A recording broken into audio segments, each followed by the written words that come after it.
Hermanos, buenas noches, ¿cómo están? Les saludo en la paz del Señor, espero que estén muy bien. El día de hoy continuamos con nuestro estudio del libro de Mateo.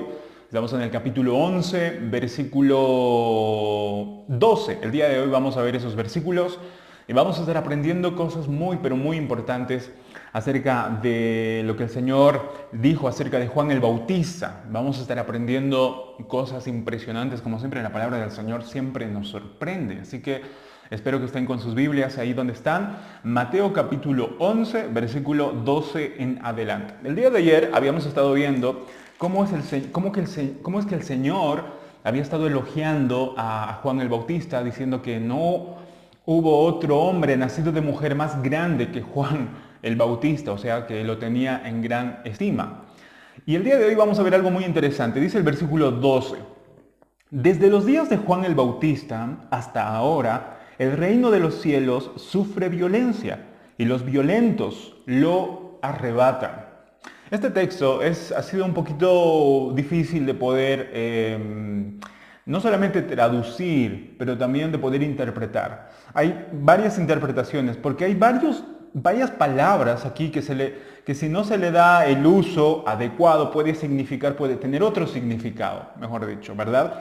De manera que dice, desde los días de Juan el Bautista, es decir, desde que Juan ingresó a predicar en el desierto de Judea, desde ese día hasta ahora, dice Jesús, el reino de los cielos sufre violencia.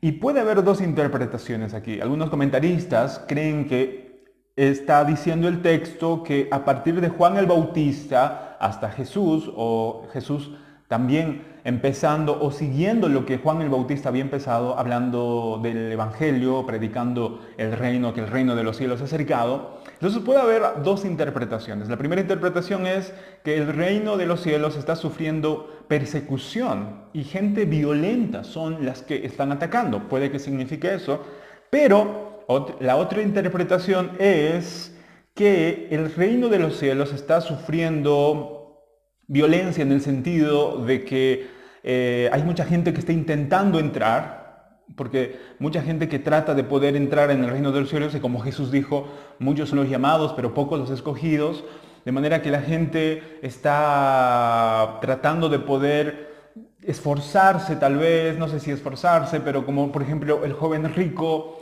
que estaba tratando de entrar, pero no podía entrar. ¿Por qué? Porque no quería dejar sus riquezas, etcétera, etcétera. Y personas así. Entonces estaba el reino de los cielos como que avanzando vigorosamente. Otra traducción habla acerca de eso, ¿no? Otra interpretación, mejor dicho, es eso. El reino de los cielos está avanzando vigorosamente y hay gente, y la gente vigorosa, ya no violenta. Bueno, violenta, es que la palabra violenta en el griego, violencia, y también la palabra arrebata, porque dice, son los violentos la arrebatan. Esa palabra arrebata puede traducirse en el sentido favorable y en el sentido negativo, dependiendo del contexto. El arrebatar, por ejemplo, puede ser en el sentido negativo o puede ser en el sentido malo cuando, por ejemplo, un lobo arrebata a una oveja, ¿no? Un lobo va donde están las ovejas, arrebata una oveja, se la come y tal vez el pastor no se da cuenta. En el sentido malo, el arrebatar se puede traducir en ese ejemplo, por ejemplo, en ese ejemplo de que el lobo va y arrebata a la oveja, en el sentido malo. Ahora, en el sentido favorable, se puede traducir ese mismo arrebatar, por ejemplo, cuando el pastor de las ovejas arrebata a la oveja del lobo. En otras palabras, la rescata, ¿no? Rescata a la oveja. Pero puede también interpretarse o puede ahí aparecer la palabra arrebatar. Le está el pastor arrebatando a esa oveja de las garras del lobo. Entonces el arrebatar puede tener esos significados dependiendo del contexto. Entonces, algunos teólogos eruditos, la mayoría, y yo creo que tiene mucho sentido, porque el contexto da más énfasis para que el significado del arrebatar sea en el sentido favorable. Es decir, que Jesús está diciendo que el reino de los cielos, desde que Juan empezó a predicar, el reino de los cielos está siendo no solamente violentado en el sentido negativo, sino que está avanzando vigorosamente, está avanzando con fuerza. Y cuando algo está avanzando con fuerzas, obviamente no todo está tranquilo, no todo es estático. Y luego, y la gente, y aquí cuando dice, y los violentos la arrebatan, cuando el contexto se refiere en el sentido favorable, lo que quiere decir es la gente vigorosa, como ese pastor que rescata a su oveja de las garras del lobo. El pastor no va a ir con toda su pasividad, ¿verdad? No va a ir así como con amabilidad y decirle, señor lobo, por favor, entrégame a la oveja. El pastor tiene que ir sagazmente, prudentemente, y tiene que, de alguna manera, tratar de que todo su cuerpo esté en condiciones para poder moverse sigilosamente, con mucha precaución y arrebatar, con fuerza, con violencia, pero en el sentido bueno, ¿no? Para rescatar a la oveja de las garras del lobo.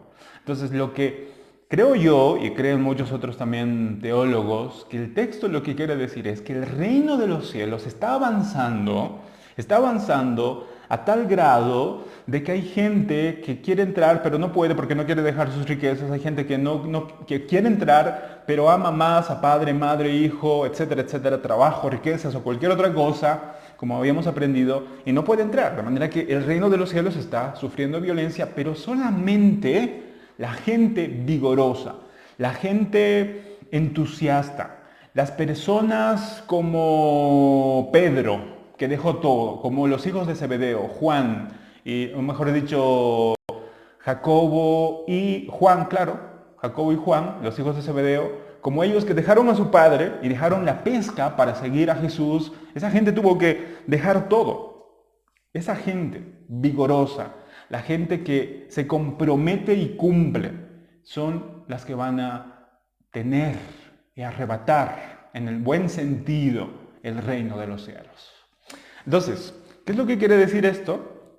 Es que si nosotros creemos que el reino de los cielos es para personas tranquilitas y pasivas y que no matan ninguna mosca y que está todo el día con paz y amor,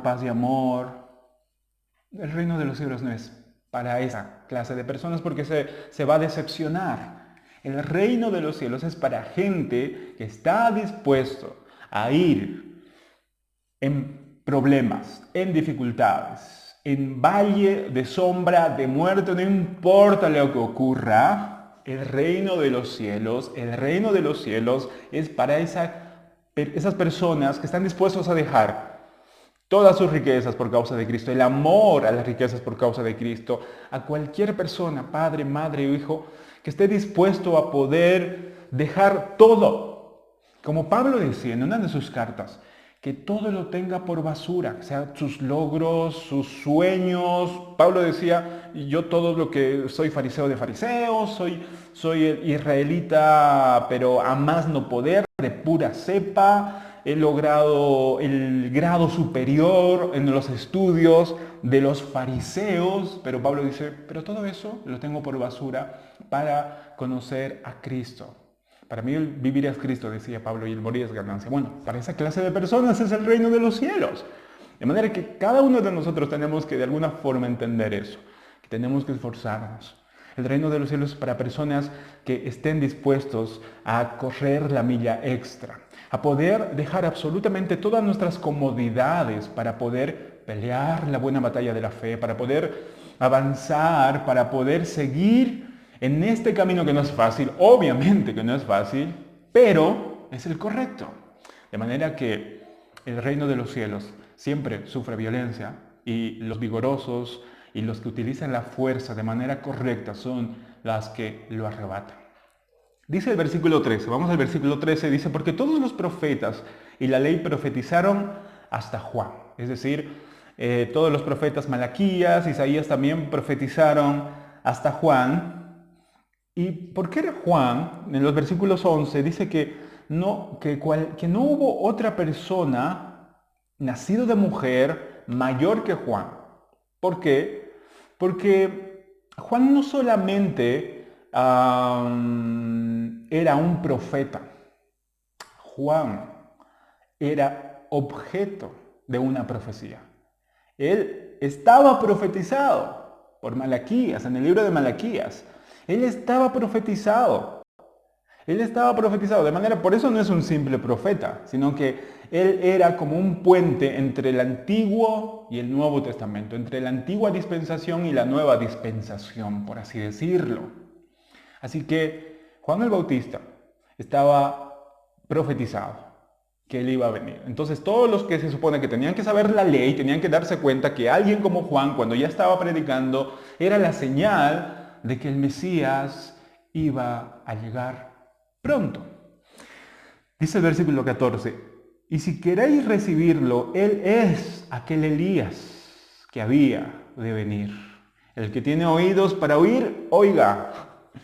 Todos los que sabían las profecías, Isaías o Malaquías sobre todo, habla acerca de que venía un precursor, como un heraldo, que iba a tener el mismo espíritu de Elías, que predicaría el arrepentimiento. Arrepiéntanse, arrepiéntanse. Y Juan el Bautista, al igual que el profeta Elías, también predicaban y eran gente completamente firme, valiente, que estaba andando, que no tenía miedo a nadie, sino que, mira, Juan el Bautista no tenía miedo ni a los reyes, sino que él les decía sus pecados en su cara. Juan el Bautista era así, con ese temple. O sea, por eso no era una caña cascada que se doblegaba a la primera amenaza. No, no, no, no. De verdad que Juan el Bautista era una persona diferente, diferente. Y bueno, ese era el Elías que estaba profetizado. No era Elías, pero sí era como el Elías del Nuevo Testamento, que era la señal de que el Mesías iba a llegar. Porque estaba profetizado que Juan el Bautista iba a preparar el camino para que pueda venir el Mesías. Y el que tenga oídos para oír, oiga, dice Jesús. Y el versículo 16, ¿por qué el que tiene oídos para oír, oiga? Que no es obvio que el que tiene oídos para oír, oiga, pero resulta que no todos los que tienen el oído oyen. O sea, uno puede escuchar, pero no puede oír, no puede prestar atención. Podemos tener orejas, podemos tener oídos, pero eso no quiere decir que nosotros podamos recepcionar todas esas profecías o todos esos dichos en nuestro corazón y creerlo, ¿no? Así que por eso Jesús dice, si que prestan atención, escuchen, y el que tenga oídos, oiga, y oídos espirituales. Yo creo que se refiere más a los oídos espirituales. Luego dice el versículo 16, más, ¿a qué compararé esta generación? El Señor Jesús estaba queriendo comparar a la generación de los fariseos y esa gente que había tenido el privilegio de ver a Juan el Bautista y sobre todo al Mesías, a Cristo Jesús. Pero Jesús le dice, ¿cómo los puedo comparar? ¿O a qué le compararé esta generación? Dice Jesús, es semejante a los muchachos que se sientan en las plazas y dan voces a sus compañeros, diciendo, os tocamos flauta y no bailasteis, os endechamos y no lamentasteis. Porque vino Juan, que ni comía ni bebía, y dicen, demonio tiene. Vino el Hijo del Hombre, que come y bebe, y dicen, he aquí un hombre comilón y bebedor de vino, amigo de publicanos y de pecadores. Eso es un poco, no sé si gracioso, pero el Señor Jesús estaba diciéndoles algo muy, muy fuerte, muy fuerte. Parece como que muy cómico, pero es fuerte. O sea, es una denuncia fuerte.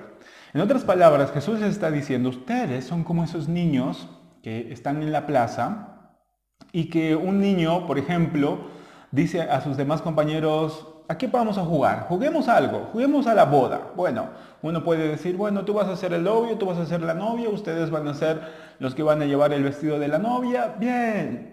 Pero resulta que la mitad de los niños dicen, no, dejemos esas cosas, esas cosas son pavadas y no, ¿cómo vamos a jugar a las bodas?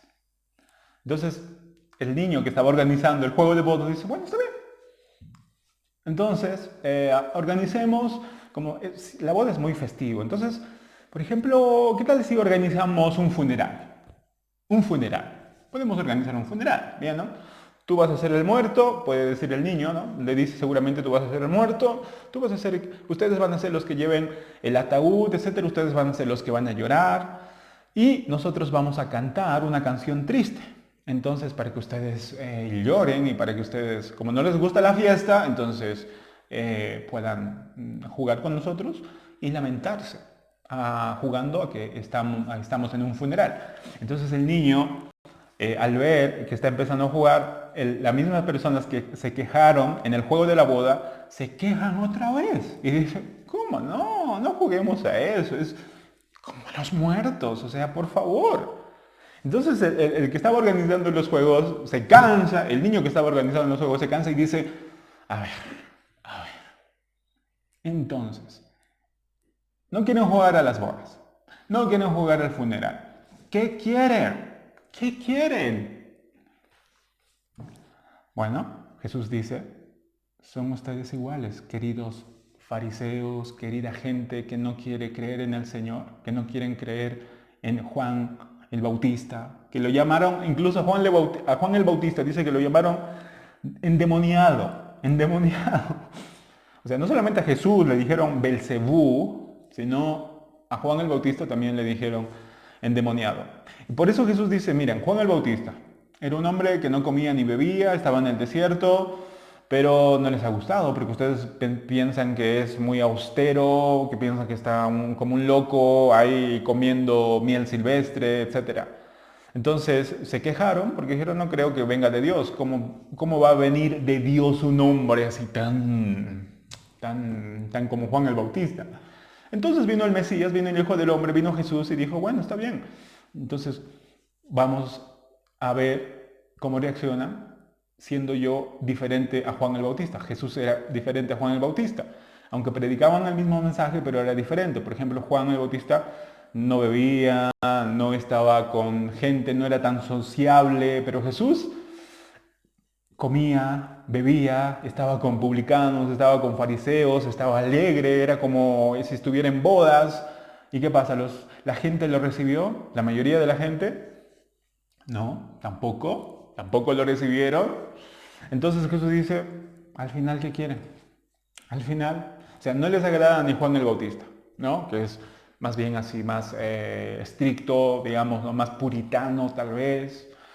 Y vemos a Jesús, que es todo lo contrario que Juan, y es una persona que comía, bebía, que estaba en las bodas, por ejemplo, en las bodas de Caná, estaba con publicanos, con pecadores, estaba riendo constantemente, alegre. Y tampoco le gustaron, tampoco creyeron a Jesús y tampoco creyeron que venía de Dios. Y Jesús le dice, bueno, miren, ustedes son como esos niños que no quieren jugar con nada, no se les puede complacer con nada. Pero termina algo muy interesante, termina con unas palabras, una frase muy interesante. Versículo 19, termina diciendo Jesús, pero la sabiduría es justificada por sus hijos. Hay otra versión muy interesante que dice, pero la sabiduría, es decir, la evidencia de que Juan el Bautista, Jesús dice, la evidencia de que Juan el Bautista y yo venimos de Dios es las obras que hacemos, los milagros que ven, la gente, los ciegos que oyen, los cojos que andan, los leprosos que son limpiados. Bueno, si ustedes no creen, pues igual, ¿qué más da? Ya no se les puede rogar. Pero para que ustedes, aunque no crean, está bien, pero ahí están las pruebas, decía Jesús, ahí están las pruebas. Miren, hay gente que estaba ciega, ahora ve. Hay gente que estaba coja, ahora anda. Hay gente que estaba muerta y Jesús los resucitó. Los resucitó. Entonces no había excusa. Ellos no querían creer por falta de pruebas. Ellos simplemente no querían creer porque tenían el corazón endurecido, lleno de orgullo. Arrepentirse ni se menciona entre ellos. Así que Jesús los reprende. Y yo creo, hermanos, que esto es algo muy, muy importante para nosotros también, porque nos ayuda a que podamos de verdad nosotros tener ese corazón como de niños, que podamos creer al Señor, que podamos creer todo lo que Él nos dice, que cuando nos dice, no teman, yo estoy con ustedes, pues no temamos, creámosle al Señor, creámosle al Señor, creamos todo lo que dice en su palabra. Y para eso tenemos que seguir leyendo, tenemos que seguir leyendo. Así que queridos hermanos, que Dios nos ayude en estos momentos difíciles y complicados, a que podamos nosotros a tener un corazón sensible a la palabra del Señor. Que podamos meditar, que podamos creerle cada vez más a Él y creerle cada vez más a Él. Y va a haber gente que no nos va a creer, va a haber gente que tal vez, como Jesús decía, los van a despreciar, los van a ignorar, van a ser sus enemigos, les van a hacer la vida difícil. Pero tranquilos, tranquilos, decía Jesús, yo he vencido al mundo. Tranquilos, no se preocupen. De todas formas, sus obras de ustedes, decía Jesús, lo que ustedes hagan, es la evidencia más absoluta y más fuerte de que ustedes son hijos de Dios, porque sus obras son completamente distintas a las del mundo. Entonces, de la misma forma, sus obras son las que validan de alguna manera que ustedes ya no son la misma persona que antes, ya no son las mismas personas que eran antes que conocían al Señor. Así que el Señor nos ayude a que tal vez, está bien, no nos crean, no importa, está bien, tampoco nosotros vamos a estar siendo como, no sé si decía Spurgeon, tampoco nosotros somos los payasos de la gente como para poder entretenerlos. No, somos nosotros siervos del Señor, somos hijos de Dios. Si la gente no quiere creer, está bien, pero ahí están, que estén nuestras obras, que estén nuestros hechos, para que la gente no tenga excusa de que de verdad Dios ha hecho de nosotros nuevas criaturas y somos completamente diferentes a antes. Que Dios les bendiga, queridos hermanos. Hay mucho que aprender. El día de mañana vamos a estar hablando sobre los diferentes ayes que el Señor pronunció por diferentes ciudades. Así que no se pierdan, sigan estudiando, sigan ustedes leyendo sus Biblias, léanla, hermanos míos, sigan aprendiendo y sigan conociendo más de nuestro Salvador. En estos tiempos difíciles, ¿cuánta falta hace para que nuestra fe siga creciendo y creciendo? Que Dios les bendiga, queridos hermanos. Abríguense, si es que hace frío, cuídense mucho, aliméntense bien y ya pronto, Dios mediante, vamos a estar también reuniéndonos y ojalá oremos para que sea lo más pronto posible. Mientras tanto, oremos los unos por los otros, sigamos meditando en la palabra del Señor. Congregación Kairos. Bendiciones.